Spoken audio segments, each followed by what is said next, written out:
I'm Dr. Malcolm Fisk of Coventry University. I've worked for more than 4 years in the Health Design Technology Institute, and in that time I've specialised in issues around telehealth, telecare, assistive technologies more generally, including looking at the issues for people with dementia and people in certain care settings. I've also looked at the workforce implications of the growing range of technologies that we have available to us to help us in the support tasks that we offer to people who are particularly vulnerable. What I want to do in this short video is to link the issue of technologies, care and elder abuse. And first of all, just to touch on elder abuse, viewers of this video will be aware of the issue because it's gaining quite a lot of publicity and a lot of concern, and possibly there's an increase in the a rate of elder abuse that's being exposed through different technologies, sometimes through the alertness of the authorities that are responsible for caring for older people. But nevertheless, it's an area of concern. And it's certainly an issue that's very important because of the increasing frailty of more and more older people and the increasing vulnerability of some older people because of the numbers of those who have dementia. So elder abuse definitely there as an issue which we need to confront, and we need to raise and answer the question as to how different technologies can help us in that particular task. Now, one thing that we must say, or we must recognise about technologies in the first instance, is that they can be for good or for bad. And this has been recognised over many, many decades. And there is a responsibility, therefore, on us to harness and use those technologies in ways that hopefully are going to be for good. And this is so important because more and more technologies are available in our high streets, available on the internet and so forth. And so therefore they're more accessible, they're cheaper, they're miniaturized, they're cleverer than they used to be. And so our options are sometimes quite mind-boggling, if you like, and we need to try to find our way through to using the right kinds of technologies at the right times and in the right places. Now, when it comes to technologies and care, we can perhaps look at three groups of technologies initially, some of which we are fairly familiar with.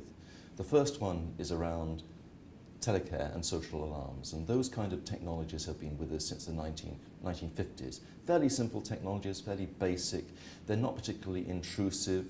The person that has them doesn't need to use them, they are sitting there waiting in case there's urgent or necessitous circumstances. Pull cords can be hidden behind the wardrobe or tied up. Pendant transmitters do not need to be worn and so forth. So the person with those devices has a high degree of control, and you could argue that the level of intrusiveness for those technologies is relatively low. The second group of technologies we could call activity monitoring, and these are coming more and more into play. We're seeing more of these in different kinds of care settings, which can monitor the movement of people within their dwellings or within certain residential care homes. And depending on the extent of movement, or indeed depending on the extent of usage of water, electricity and so forth, we can determine certain things about the lifestyles and behaviours of the people concerned.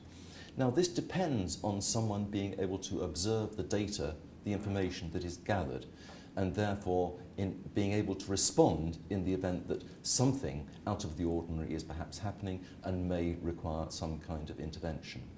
Now, with these technologies, of course, there is less control, in fact no control essentially by the individual, aside from the initial consent I would hope they would be giving to the use of those technologies.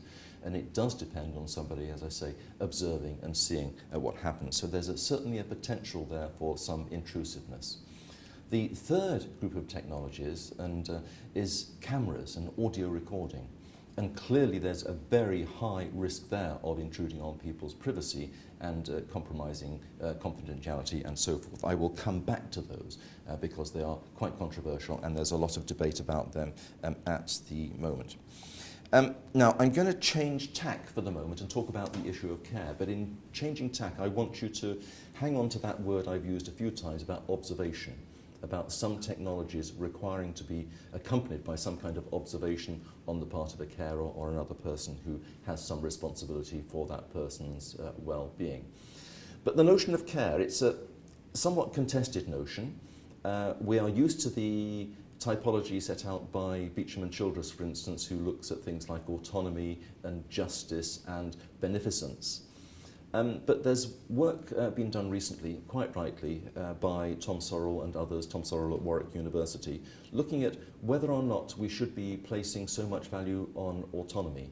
After all, if there are more and more people with cognitive impairments, this means that we cannot assume that they would achieve the levels of autonomy that would be true for other older people.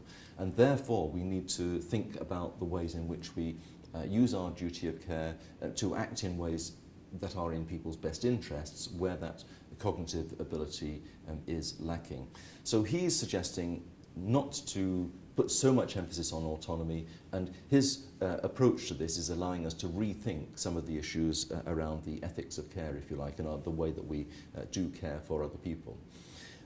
There's another social theorist, Joan Tronto, who actually has put forward another benchmark, if you like, for caring, which I think is rather important here, because she talks about attentiveness and responsiveness. And the whole notion of attentiveness, of course, resonates with the idea of observing, of noticing, and therefore people then being able to respond on the basis of what they see. So arguably, Joan Tronto's approach is one that should be perhaps the one which we should concentrate on when we think about how we care, and potentially how we care with the support of technologies, because the whole idea of noticing, of seeing, can be assisted by different kinds of technologies, whether they're monitoring people's movements, whether they're recording sounds or voices, or indeed whether cameras are being used in someone's home or in a care setting. But that, of course, then raises the question, if we think about cameras particularly, of how we reconcile the intrusiveness, or the potential intrusiveness, and the potential threats to privacy by using cameras at the same time as respecting people's privacy and so forth in their own home. Now, reminder, social alarms, telecare, non-intrusive, reasonably well accepted, not too problematic. Activity monitoring requires someone to observe, gathering data, potentially intrusive, but with the right kind of frameworks for consent. I think we would accept that there is a role to be played by those kind of technologies. So what about cameras? I think the key around cameras is not so much whether or not you have them, but actually what you do with the images that are gathered by cameras. And what we need to recognize now is that cameras are so sophisticated, and we have intelligent devices as well that can link to cameras, that can totally change the images that are seen by a camera. So the image of someone in their own home who may be acting perfectly normally and where there's no cause for any concern can be disaggregated, pixelated, blurred, and stored in a way that can only be accessed if someone has a particular key that can re-aggregate those pictures. So what we need to get away from is the notion that cameras, like in care homes or in other care settings, are watching all the time, and there is somebody like in a call centre with lots of screens around them who is actually watching all the time. That is far from the vision I think we should have when it comes to the use of cameras in care settings, and it distorts some of the arguments about the use of cameras. Having said that, we can't deny the fact that there have been some exposés of bad care due to people installing miniaturised cameras, for instance, in care homes, and which have led to various prosecutions and the realisation of the problems of abuse that have taken place. So there's some good things that have been drawn to our attention, if you like, by the independent actions of family members in particular, and which alerts us to the need for us to have some kind of shape, some kind of framework in place which can guide the use of these technologies, both for relatives, friends, carers, and for the statutory authorities and regulatory bodies that are concerned about these kind of issues. So, what I'm effectively saying is that observation is part of the tools that we have around care, and we have to accept that. You can call it monitoring, you could even call it surveillance, but it's part of the mix. The important thing being how we frame how we observe and how we put the safeguards in place to make sure that our actions do not invade privacy and are not overreactions, if you like, to the potential that we have from the new technologies in terms of gathering lots and lots and lots of information. And what I'm calling for is an ethical way forward based on a set of principles, which I recently published in the journal Working with Older People, by the way, and which has received a positive response so far and has helped, I think, or is helping to frame that debate.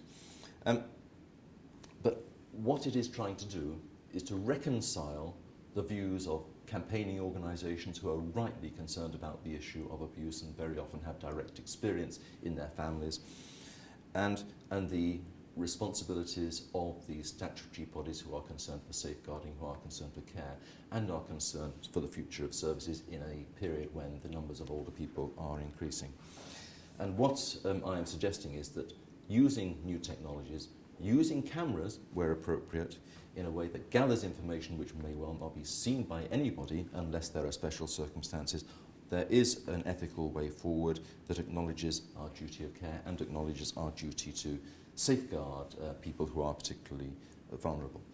Thank you very much. Thank you for observing.